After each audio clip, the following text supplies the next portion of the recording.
this medicine and helped her obtain what she was asking for when she was doing it, 10 years ago. And I just hope that doctors will wake up to the harms that we're doing. And to kids, and youth, it's really unacceptable. They really should have never started. But I hope people wake up, and I hope interested adults and doctors will come this Sunday at 2:30. Tickets at coloradoparents.org for really just a once in a year, just unique opportunity to hear the experts and maybe even meet Evan. Okay. And Dr. Morell, we're going to talk with you tomorrow with Dr. Sapir as well. So thank you. Keep up the important work. I greatly appreciate it. Thank you so much, Kim. And our quote from Mark Twain, this is interesting. He said, "In the beginning of a change, the patriot is a scarce man and brave and hated and scorned. When his cause succeeds, the timid join him, for then it costs nothing to be a patriot." So my friends, today, be grateful, read great books, think good thoughts, listen to beautiful music, communicate and listen well, live honestly and authentically, strive for high ideals, and like Superman, stand for truth, justice, and the American way. My friends, you are not alone. God bless you. God bless America. Stay tuned for hour number 2. Talking about freedom. I'm talking about freedom. I will fight for the right to live in freedom. The views and opinions expressed on KLZ 560 are those of the speaker, commentators, hosts, their guests, and callers. They are not necessarily the views and opinions of Crawford Broadcasting or KLZ management, employees, associates, or advertisers. KLZ 560 is a Crawford Broadcasting God and Country station. John Rush here on the next Rush to Reason. Dr. Kelly Victory and Steve House will talk about placentas in women who have been vaccinated while they were pregnant. They no longer have stem cells in them. Apparently, the cosmetics industry and the researchers are upset because they used to use them. Dr. Rebecca Grant, China's tech takeover could cripple the U.S. economy and our military. That's next Rush to Reason, weekdays from 3 to 7 p.m., brought to you by one of our great sponsors, Cub Creek Heating and Air Conditioning. Find them at klzradio.com or download our free app, KLZ Radio. Now, a moment for America on KLZ 560.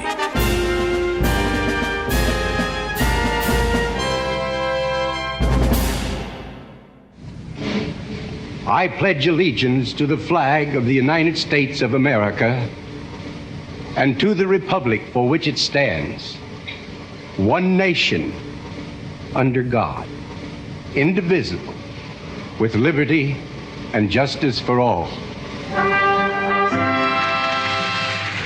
Listen to KLZ AM HD Denver at AM 560 and 100.7 KLZ FM. KLZ is a Crawford Broadcasting God and Country station. Welcome to Water Talk with Paul the Waterman, brought to you by Water Pros. Paul the Waterman is Colorado's expert on all things related to the water we use and drink in our homes. Have you ever thought about where your water actually comes from? Is it safe to drink? Is it harmful to my health, my skin, or my hair? Paul the Waterman knows water, and he has the answers. So get ready to talk to the Waterman yourself right now. Call in with your questions to talk with your host, Paul the Waterman. Hey, good afternoon, everybody. Welcome to Water Talk. Glad to be here with you this afternoon. I'm Paul the Waterman. I have a major announcement to make right now, and I just want everybody to know that Water Pros is not affected by the tariffs because all our products are made here in the good old USA. So don't worry about tariffs and price increase from Water Pros because, again, everything that we offer to our consumer is made outside of Appleton, Wisconsin. So just wanted to share that with you. Today we're going to have an exciting show. We're going to be talking to a gentleman who works as a waste treatment operator in a water plant operator. And so Mike's going to be joining us here, and I'm excited to talk to him. One of the things I wanted to talk to everybody about right off the bat is activated carbon. Activated carbon is a filter media that I think is overused. And it's sold for all the wrong reasons, especially folks that live in well water. Activated carbon is not designed to be an iron filter, but because it has small pores, what happens is that it doesn't really remove the iron.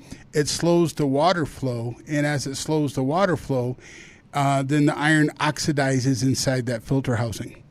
and then the oxidized iron accumulates on that carbon filter, and as it continues to accumulate, it even slows the water flow down even more.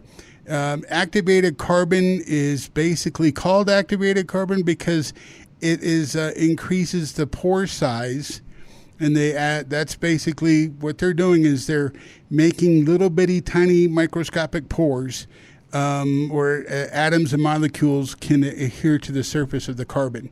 It can be made out of either coconut shell fibers or coal or even wood.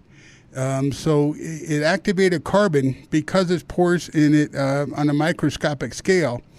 1 gram of activated carbon has a surface area of over 3,000 square meters or 32,000 square feet. So just wanted to, just cover that issue with you. Activated carbon is solely designed as a taste and odor filter, especially if we live in town. We want to use it to fight the total chlorine content. And the total chlorine content is that chloramine and ammonia. And so that's something that, it's specifically designed for. And again, I think it's overused in well water applications, tremendously. Okay, we have our caller with us, ladies and gentlemen. I'd like to welcome Mike to Water Talk. Mike, how you doing? I'm doing great. How are you doing? I'm good. Thank you for taking time. We appreciate you being with us today. Yeah, and I just want to say I've been listening to your show for quite a bit, and I've been kind of doing my fair share of vetting, and you are accurate about a lot of things you say, and I do appreciate that you really care about our community, and to join in and see how I can help you out. Oh, I appreciate that. So one of the concerns I have is the forever chemical issue. And so since you and I have been talking, when you were first kind enough to call in, you mentioned something that I was concerned about, and that's, what happens with biosolids. And so biosolids, everybody who's out in our listening audience, remember biosolids are what they call the human waste that is removed from the water as it goes through the treatment plant. And then those biosolids, have to be, given away as fertilizer, because there's something that what are you going to do with it? You can't, throw it in the dump. So normally, the garbage bag, right? So normally they just use that for fertilizer and give it away. And so one of the things that got my attention, Mike, when we first talked, was that issue of contaminated biosolids. And so that's, something I wanted to kind of get your thoughts on. What's the next step and what's the process? Are the waste treatment plants thinking how to deal with, biosolids? Yeah, absolutely. And just to kind of give a little, not too technical definition of what biosolids is it's kind of like the leftover bugs that we use to do the natural organic process of breaking down the wastewater influent. Wastewater influent primarily comes in the form of ammonia, and there's 2 types of bacteria types. Those are called the nitrifiers and denitrifiers. The nitrifiers break down the ammonia into nitrites and nitrates, and the denitrifiers break down the nitrites and nitrates into water, nitrogen gas. And so what we have to do is to maintain as a wastewater treatment plant is just what's called an FM ratio. We don't want to have too many bugs in the where we do the process, which is called the activated basins, and we don't want to have not enough. And so we have to maintain that level in order to get just the right mixture of the bugs that are in the water to do the process. So every day, in some plants every minute, they have to remove that extra buildup of the bugs, and that's called wasting. And then we either take that wasting and use it for thickening processes, which would be running through a centrifuge, which would develop a cake, or take the liquid sludge, and that gets moved off-site to put in various applications. The main application right now is land application. And, for a long time, farmers have been really happy to receive it because it's a really cheap form of fertilizer. But as our water or wastewater becomes more contaminated, I think the most recent thing has been talked about, and I enjoyed the video that you had, the presentation that you had given last week on the damage that it can do to soil on applying the biosolids onto the soil. Just describe something to you. What a wastewater treatment plant is an accelerated form of nature. The bugs break down things that have been naturally occurring since the beginning of time. The bugs aren't designed, and they don't know how to break down the other man-made chemicals that come into the wastewater treatment plant. That'd be pharmaceuticals, microplastics, and what the big issue right now is the PFAS, or the forever chemicals. That goes through the process, and it either leaves the plant either through the clean effluent, or what the wastewater treatment plant discharges, or through the biosolids. And so, I mean, the biggest thing right now is facing a lot of the wastewater treatment plants is like we've been able to apply this pretty easily onto fields. Farmers have accepted it.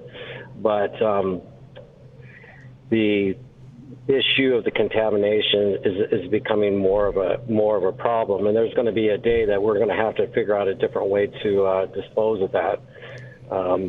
Other states, for example, Maine has actually banned the application of biosolids, and they no longer allowing that to be applied in fields, and so that's either getting in the trash or the landfills, or being sent other places. Like right now, Canada's accepting it, but that might change with all the tariff issues that we're having. So what we're trying to look at is coming out with different processes, maybe to process that biosolids in a manner that it will be PFAS-free, microplastic-free, and pharmaceutical-free. So the question I have that leads to our next, the following topic, PFAS-free. What are you guys currently doing to try to achieve what the EPA standards are going to be in 2029 as far as acceptable PFAS level in the product water? We are doing our research right now on it. And so, I mean, the two things that we're going to have to take a look at is not only the treating the biosolids, also treating the wastewater effluent into it. And there's been a lot of research and study going on, too. It's like, how do we achieve those standards, right? How will we achieve those standards in 2029? Right. One of the things that the EPA, stated last spring, early summer, they identified three main filter medias that would work to remove the forever chemicals. One was activated carbon, the second was aniline resin, and the third was a reverse osmosis membrane. But my thought and concern was based upon volume.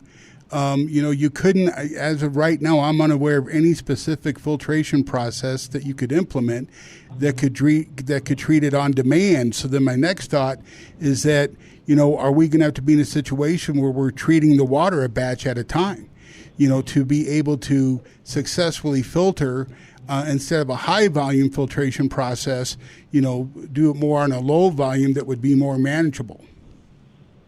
Yeah, and I think those three processes you mentioned, there's what we always are trying to achieve is better water quality as opposed to perfect water quality. Reverse osmosis would probably produce perfect water, but the two side effects of reverse osmosis is just the technology, the cost of the technology. Energy costs are very, very expensive. And then one of the byproducts with reverse osmosis is the production of the brine or the salts. And where do we put that? Correct. So it's just basically we're just trying to, it's almost like a shell game, and it's like, we'll and it started when this whole PFAS thing came from, where they were trying to stop some of these factories and from dumping it into the streams, they'll say, okay, we'll send it to the wastewater treatment plants, and now the wastewater treatment plants were now burned with dealing with it. Now the wastewater treatment plants are having to figure out a different way of having to deal with this, where it looks like we're not going to be doing land application. The reverse osmosis is probably the most effective, but the most expensive. Well, no, ion exchange is another one as well. Right. That the anion resin that they're recommending, anion resin, as you and I were, talking before the show, anion resin is super sensitive, so it would require, pre-treatment, which would be the water softener, which would lead to the brine solution. Reverse osmosis membranes, well, now we're talking nanofiltration, so you're talking, and reverse osmosis membranes are not designed to deal with hard water. That's how the bottled water industry got the nanoplastic, microplastic contamination issue because of misapplication of RO filters. I think the EPA basically, in my opinion, Mike, is kind of set us up to fail because they give you a guideline, but then it's not, it's attainable at this point.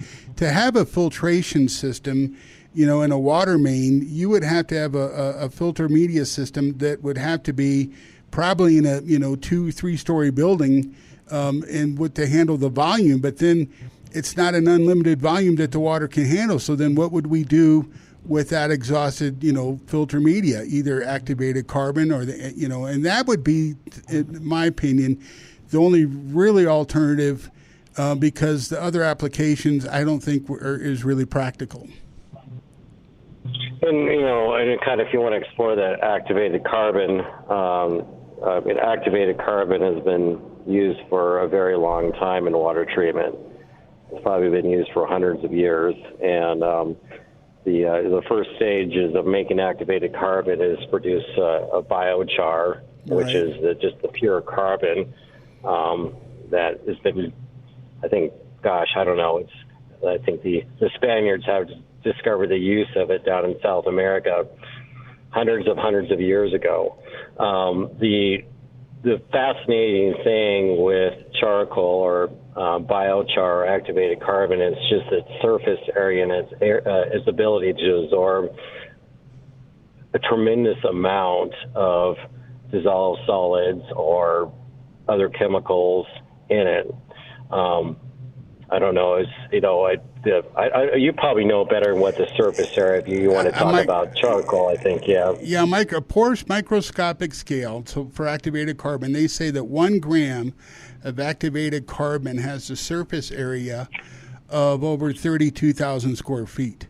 But the problem is that then you have to take in consideration the amount of forever chemicals, or PFAS, let's say, that's in the water that we're filtering. So then that's going to basically determine, how long this filtration media is going to last. Case in point on media, Adams County, 3-4 years ago, purchased some filtration media from Germany that they said was going to help with all the hard water that just takes over, Commerce City, Reunion. And that was, something that, they spent over, $1 billion on, and it's adjusted in the sales tax out there. And now that media effectiveness in a short period of time is already gone because the water hardness is back up to, pre-filtration media. And so, that was my first thought is that, this filtration media process will not last forever. One of the things that gets me is online companies say that, an activated, carbon filter can filter over 1 million gallons of water before it's changed, and that's just not true because there's so many other factors involved. Hard water will break it down. If you have, we're going to have more than just the forever chemicals. We're also going to have the total chlorine content that's a byproduct in water. I mean, it stays in water. No matter how you disinfect the water, it's recyclable. And there's a residual that comes right back to the waste treatment plant. So these are things that, I don't think is thought out, clearly, but we're going to have to take all that in consideration based upon then, what our PFAS levels are and then how effective or how long the media will last. And then when it's exhausted, what are we going to do with it? If we put it right back into the landfill, then it's only going to contaminate the water supply, all over again. And I think with all these techniques, the $1 million question, however that gets you these days, is what do you dispose with the media? How do you dispose with the media? How do you dispose with the residuals from like reverse osmosis and the brine production? Once the reverse osmosis filters are totally fouled, I think they have to be thrown away. They can't be recharged. Correct. The cation-ion exchange, I think once the components are done, they have to be thrown away. The thing that's kind of fascinating is that carbon, once the biochar or activated charcoal has become saturated, there are ways, I believe, and that's kind of what we've been exploring about, to recharge that and to use it again. And that's a type of media that I find pretty interesting. It's just like, okay, is there a media out there that can do what it needs to be do, remove the microplastics, pharmaceuticals, and PFAS, and be used over again? Right. Activated carbon, in my opinion, the downside is if it's overused, it breaks down. It turns to sludge, and then it's wasted. So I think that the sweet spot is finding the specific gallon amount, and then at that point recycling it. And I think that's a great idea. Let me switch gears a little bit and ask a quick question before I forget. What's your feeling? I'm concerned about pharmaceutical contamination in our water supply. Give me your feeling with what your thoughts on the pharmaceutical contamination. Well, it's like when people take pharmaceutical chemicals, it goes through their body. It doesn't break down. Caffeine does not break down. It just gets filtered out. It goes out through your body. I think too. The one concern that I have is, for example, there's been multiple sites where they have done studies downstream of the wastewater treatment plants that do what's called service discharge, and they do studies on the tropical life in there or the fish. I know a few case studies where they have checked the suckers downstream, and for every 10 suckers, I think 8 of them are female, the 9th one maybe a hermaphrodite, and the 10th sucker might be a male. And what that has to do with some of the estrogen, I believe that's in the birth control pills. Correct. That comes through. Now, globally, on a big, on a kind of big picture approach, let's take a look at the state of Colorado, and we'll take a look at the state of Colorado and the Colorado Basin. So clean water theoretically comes down through the streams. It runs through the first water treatment plant, and runs through the municipality. That goes to the wastewater treatment plant. The wastewater treatment plant will dump that downstream. The concentration, some of the pharmaceuticals will go down that stream, will be picked up by the water treatment plant upstream, and then that'll be dumped downstream, and that whole process continues to go. Now, a lot of the water treatment plants are going to reverse osmosis and microfiltration to get a lot of these concerns about the pharmaceutical chemicals out of the potable water. But as our water becomes more scarce, the cycle, instead of it running up the mountain, go to the ocean, evaporation, it lands on the mountain again, is going to become more of a closer closed loop with municipalities going into a kind of a total reuse. And, if that initiation is not done in the treatment of the water side of things, theoretically some of these pharmaceutical concentrations could continue to increase. Right. That's my, not to interrupt you, that's my biggest concern is when we go to the reusable use of water. And we know Do you know if is Douglas County, Castle Rock, are they 35% reusable water right now? I don't know that offhand right now. I know a lot of the municipalities have been going on to reuse. Now, there's two types of reuse. One, just make sure everybody, the listeners, kind of understand it. So, when the term reuse is used, that means it's kind of used back in the local area. There is one type of reuse where the wastewater is treated, and then it's used for irrigation, soils compaction, construction. The other type of reuse is where it gets used and then it gets put back into the potable supply. Gotcha. So, yeah. And I forgot, what was your second half of your question? Well, basically is if you're at a 35% reusable level as far as the reusable water side of it, and with pharmaceuticals, what my concern is based upon the growth, there's only so much water that we have. And I know based on media reports that I've seen other operators talk about in Denver County, Adams County, they're counting on what San Diego does is increase this reusable, water. And my fear is that this is, if it's not thought through, we're going to have concentrations of chemicals, pharmaceuticals, that eventually could, be extremely harmful for us. I think a lot of municipalities on the water side of things are applying reverse osmosis in the water. So as far as that concentration growing I don't know. I haven't really thought about it, about the concentration growing on that. But again, it's just like we were saying earlier, it's what do you do with the brine? So okay, let's say we have a completely closed reuse system. Let's say I think Singapore, it's 100% reuse. What do they do with the brine, and what do they do with the chemicals and whatever they remove out of the water side, and where does that go? Reverse osmosis plants that are next to the ocean, they just dump that back into the ocean. Let's say we have reverse osmosis plants far from the ocean. Where does that go? Do they inject it underground? Do they do?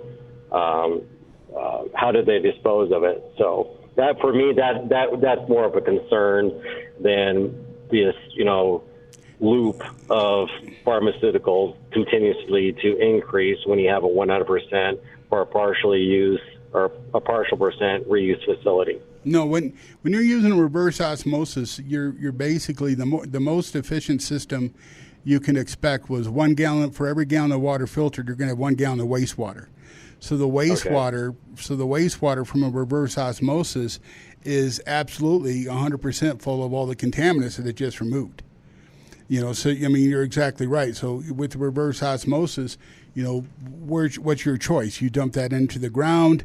Do you have a surface? Do you make a retention pond or a pond that you basically allow it, through Mother Nature to go through layers of soil that eventually get back into our aquifer, and hopefully, Mother Earth can help with some of that contamination removal. But at the same time, then you're going to get certain levels of contamination in that soil. They say right now that there's over 20 million acres of contaminated farm ground from the PFAS alone. And that's all over, the Midwest in the United States. Maine, we know, has issues. Wisconsin, Texas, we've talked about a farmer that had his home farmland because of the biosolids contamination, shut down. Maine had herds of dairy cows that had to be slaughtered because of the PFAS contamination. And then you add microplastics, which is something that's been going on, forever, but now we're just starting to hear about it because it's making the news. So that's why, I tell folks we really have a triple whammy. What going forward, I know everybody that works in your industry, everybody, they want to provide the community with the best water possible. What's your opinion going forward as far as the responsibility, for, safe drinking water? Is it something, should we put all our eggs in the basket and we expect the municipality to do that? Or do you think as individuals we should take some responsibility ourselves? Well, I have to say that I've been in this industry for over 15 years, and I have never met the most dedicated, caring, passionate people who have a drive to do their very best. I think the standards and ethics for different types of industries is probably the highest I've ever seen for operators in the water and wastewater field. Where we on both the wastewater and water side of things, where we take it is amazing. There's a huge improvement from where the wastewater and the water side starts from and where it goes. Now, like I was saying earlier, is it 100% pure, perfect water? No. Is it safe to drink? Absolutely yes. And we are put on a tremendous amount of rules and regulations that we have to follow. And if we don't follow it, it's a serious violation. And for some operators, it can mean jail time. But the most important thing is that people really do care to do that. Now, but the thing is like it's the volume versus the quality. And as municipalities grow, both on the water and wastewater side, that volume demand is going to increase.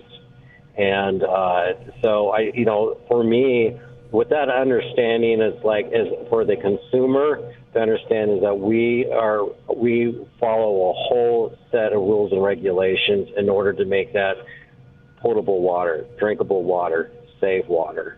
And but there are factors that run in between the process and when it reaches the house that I think leaves up to the consumer to take a look at some ways to make sure that they want the water at the levels that they would find best for them. So it's a balance. So, Mike, listen, I want to take a quick break. Can you hang on? Because I got a couple more questions for you. Would that be okay? Absolutely. The EPA is making changes in regulations for water safety because of elevated levels of lead, Gen X, and forever chemicals in water supplies. Locally owned and operated Water Pros has home treatment solutions ready to install today. Water Pros employs the latest technologies and an expertly trained staff to help you with hard water, lead in your water, and mitigating forever chemicals. Book your complimentary test and consultation now, waterpros.net. With forever chemicals in your water, it's crucial to think about the quality of your water. Paul the Waterman here for Water Pros. Be sure your water is safe with affordable solutions from Water Pros. Visit waterpros.net today. Forever chemicals in our water is now a part of our life. Forever chemicals means that these chemicals don't break down.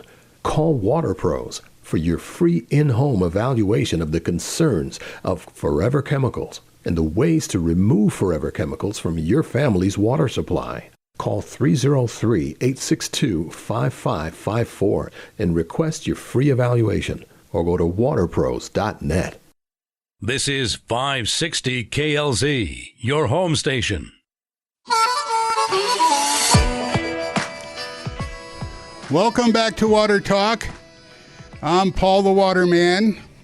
So I have a quick question for you, Mike. Here's my question. You mentioned to me over the phone about fluoride, and you're finding fluoride in well water. Can you talk about that a little bit? Well, I think with these, one of the things that I on the water side of things, I do get asked a lot about fluoride and adding fluoride in the water, and fluoride has some good benefits, and some of the things is like I found interesting that sometimes you get a lot of call-ins from people that have their own wells and asking if the water is safe and everything. There are wells, and especially in the that I'm aware of in the eastern part of Colorado that have naturally occurring fluoride. And I guess a question for you, I'm putting that back, do you know what the difference between natural fluoride and like chemical fluoride that might be added?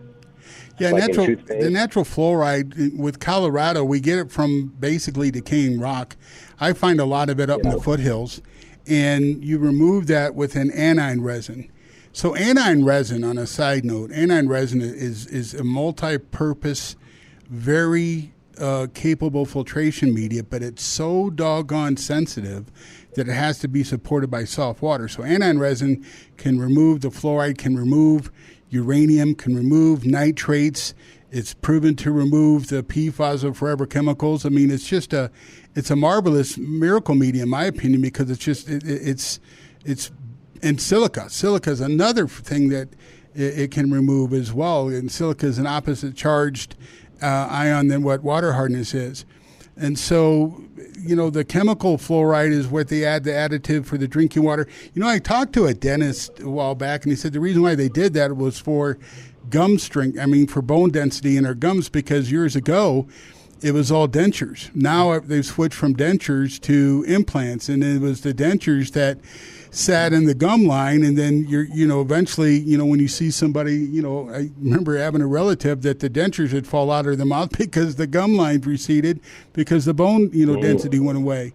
And so that's what my understanding was, is the reason why they originally did that was to help with, the bone density.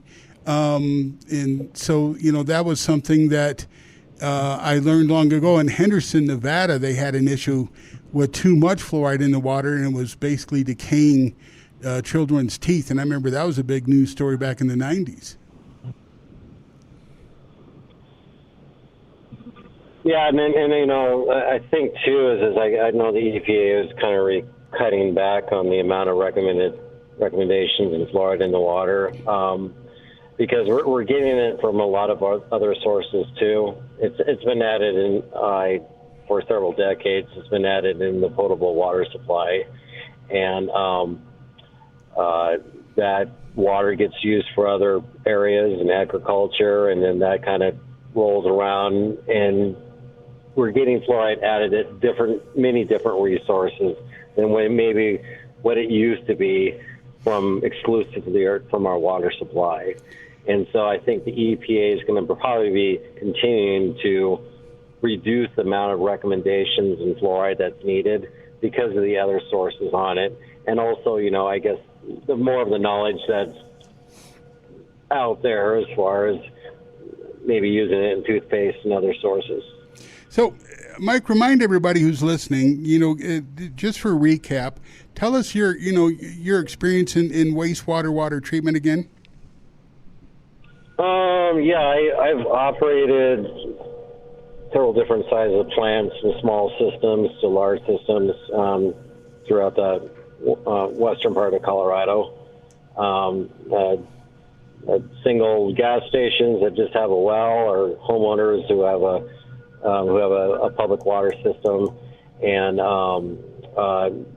municipalities anywhere from a few hundred to several thousand. So let me ask you another quick question. We talk about, you and I mentioned before over the phone about the chloramine. And so, explain to folks, I thought it was fascinating, if you don't mind, why we went from a straight chlorine to a chloramine as our disinfectant agent. Yeah, there's kind of there's two types of chlorine. There's what's called free chlorine and total chlorine. And the way I kind of describe it is free chlorine is this chlorine that has absolutely nothing to do. It's just hanging out. Total chlorine is like a chlorine that might be doing a little bit of work, but it still has some width to do a little bit more work as well. So maybe total chlorine's kind of working part-time. Free chlorine is completely unemployed. With a total chlorine, there's usually the chlorine is maybe attached to something else. As far as like what's called monochloramines, whose name is monochloramines. So what had happened is this chlorine. It's an amazing thing. What chlorine does, it disinfects bacteria, and when bacteria is disinfected, when a bacteria is disinfected, it loses its ability to multiply. It doesn't kill the bacteria, it disinfects it, unlike what sterilization does. So here in the state of Colorado, there's the Colorado Department of Health and Environment, which kind of follows the rules and guidance from the EPA.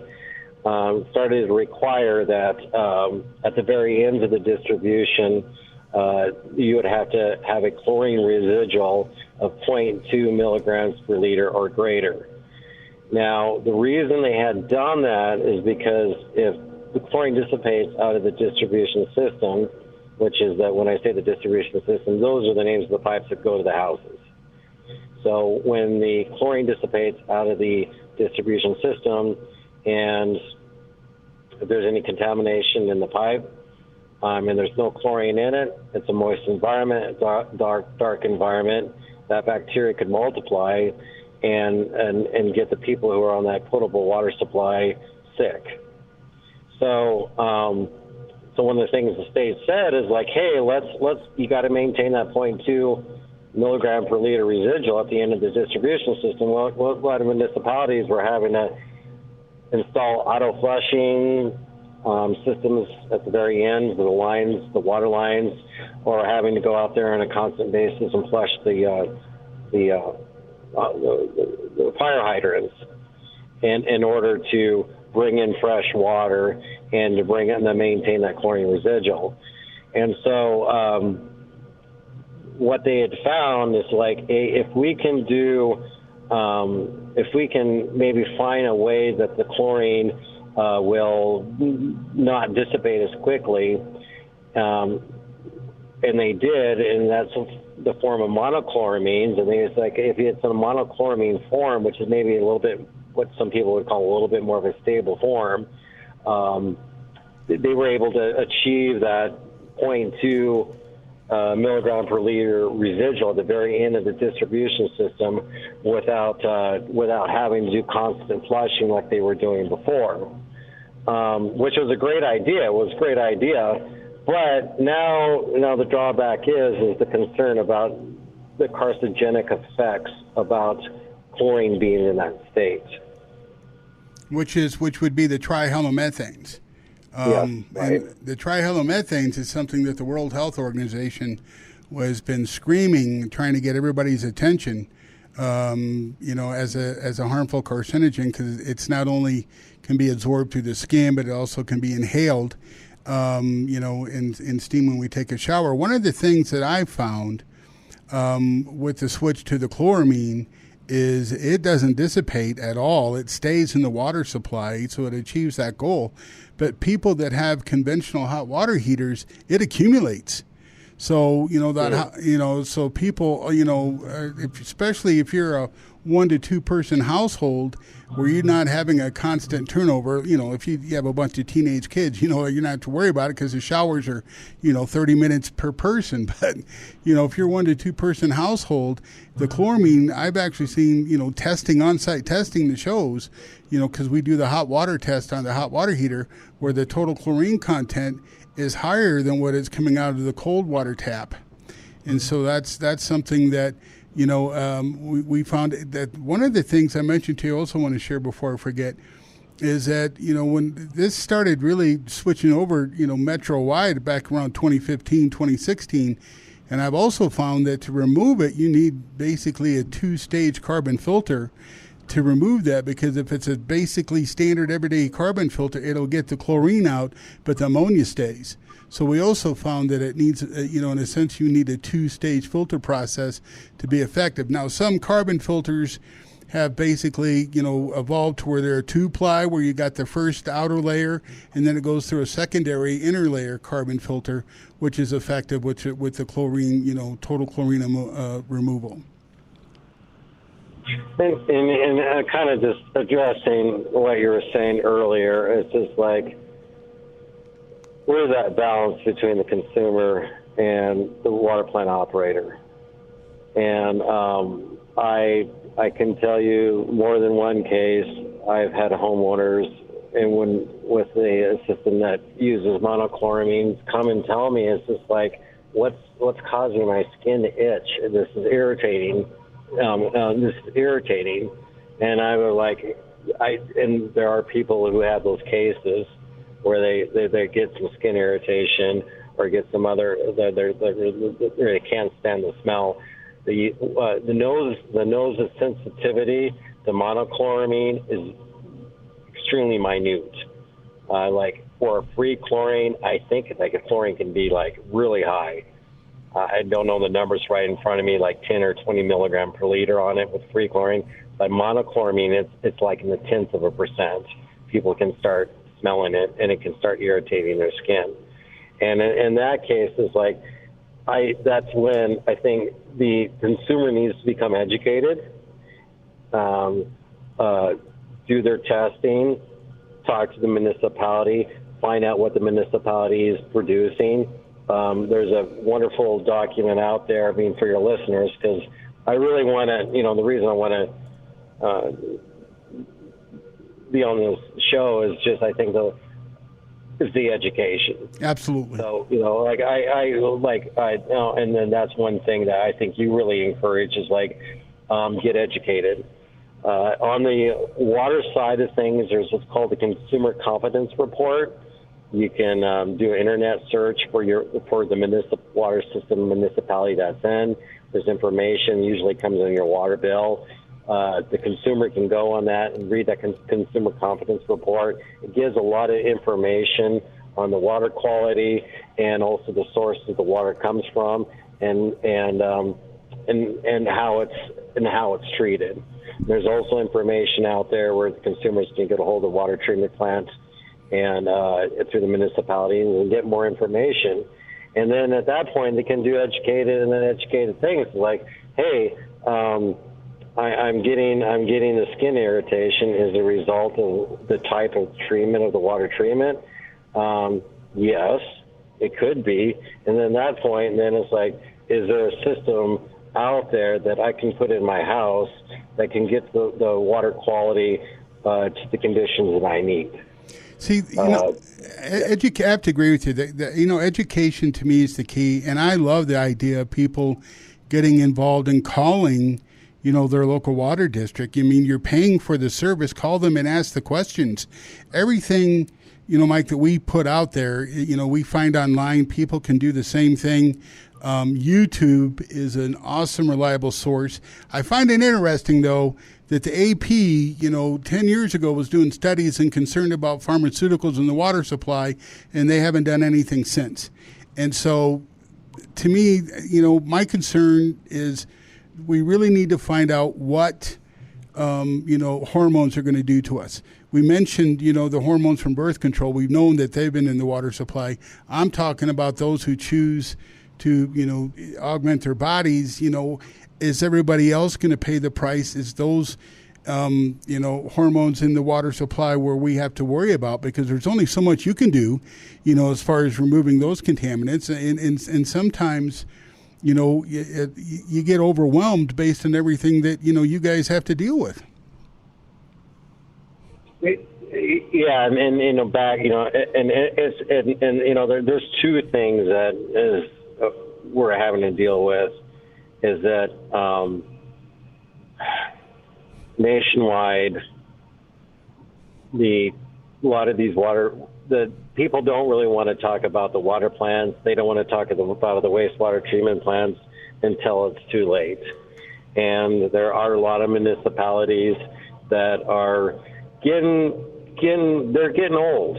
They're being pushed. They're getting old. The infrastructure is getting old. They're being pushed to the limit. And to upgrade a water plant or a wastewater treatment plant, depending on the size of the municipality, can run into the tens of millions, if not hundreds of millions of dollars. So I guess that's a concern as well. And then as an operator, that's the one thing that we're facing is this it's an older infrastructure. The other thing that we're facing as water plants and wastewater treatment plant operators is an aging demographics. Typical water or wastewater treatment plant operators in their 50s, and there's that just institutional knowledge that's kind of going into retirement. And the third thing that we're also facing is just we're trying to hedge our bets. But, when the EPA or CDPHE adds another regulation, that new regulation, and for us to attain that regulation, could be so expensive that it's impossible for those municipalities to be able to achieve those qualities. And that's exactly what's going to happen. That's exactly what's going to happen with these new PFAS. Yeah, the PFAS. That's where we're trying to be proactive on it and start working on solutions now, because the warning is coming down here. More people are getting aware of the PFAS thing, but it's one of many other things that we keep in our mind that we try to do our best to eliminate. Mike, we're running up against the clock. I want to pause our conversation for now, but I'm definitely going to want to have you back, and thank you for your time today. I'm very grateful. And thank you very much, and I appreciate it. And just for those listeners, I think the best thing you can do is get educated, learn. There's a lot of really good resources out there, and there's a lot of people who really care, and there are solutions out there to make things better. Amen to that. I totally agree. Have a blessed afternoon. We'll talk soon. Take care. Thank you. Bye-bye. So thanks, Mike. I just want to kind of wrap up, today's show by a couple things. One, we got to educate ourselves. We got to take, everybody has to take responsibility. We need to get involved. We need to make the phone call. And he said a couple things. Waste treatment operators, the average life, they're, our age, my age, 55 years old. We need another generation. How many people go to school thinking that I want to become a waste treatment plant operator? Nobody, right?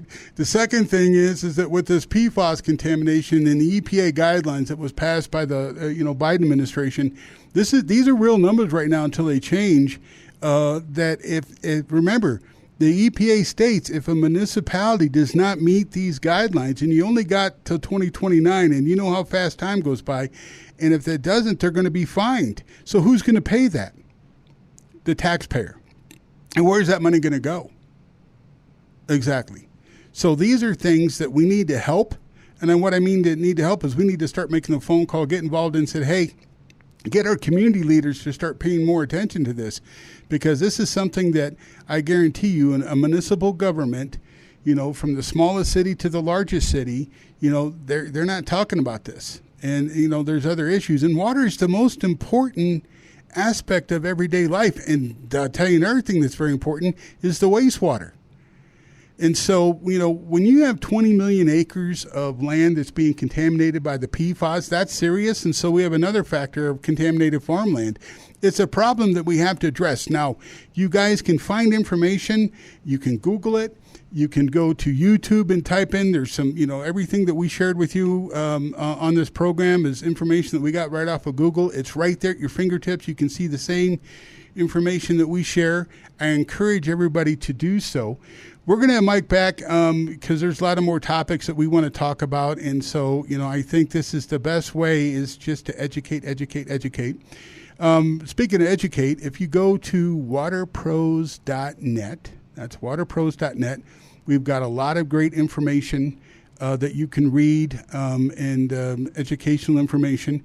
You can check out, our podcast at Paul the Waterman, any major podcast application.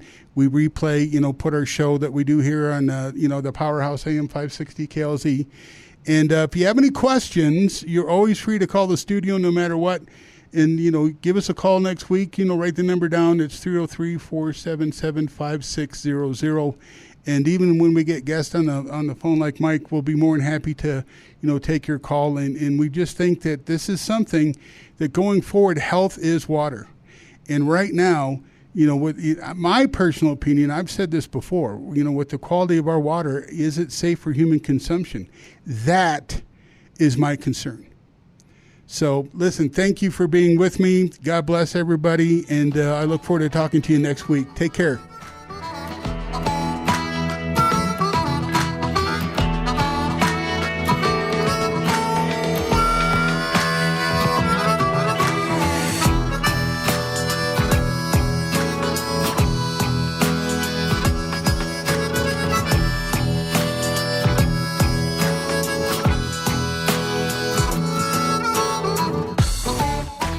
Remember to reach out to Paul the Waterman with your questions and water filtration needs, and be sure to tune in to Water Talk Thursdays at 2 p.m. to talk with Paul. And for more information, find him on the programming page at klzradio.com.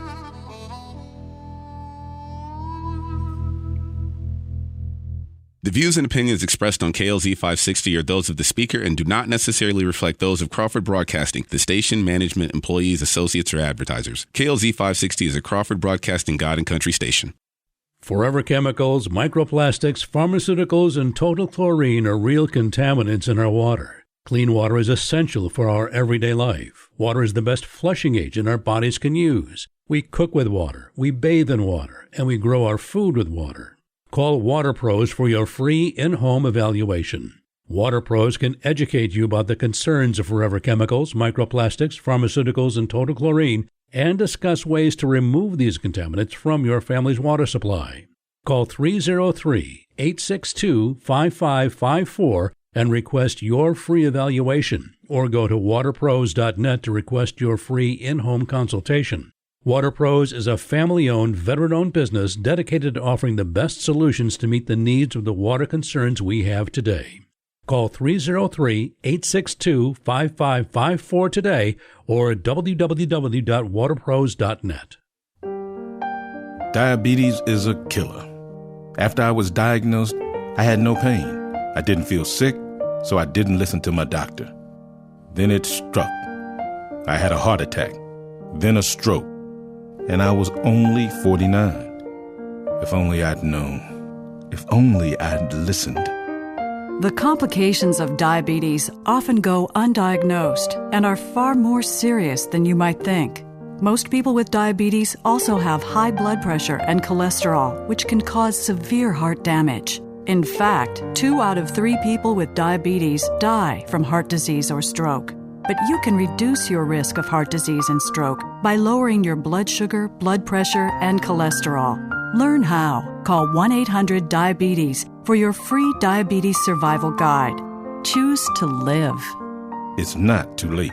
Don't let diabetes destroy your life. If you have hard water, smelly water, or water that just tastes bad, improve the quality of your water with the professionals at Water Pros.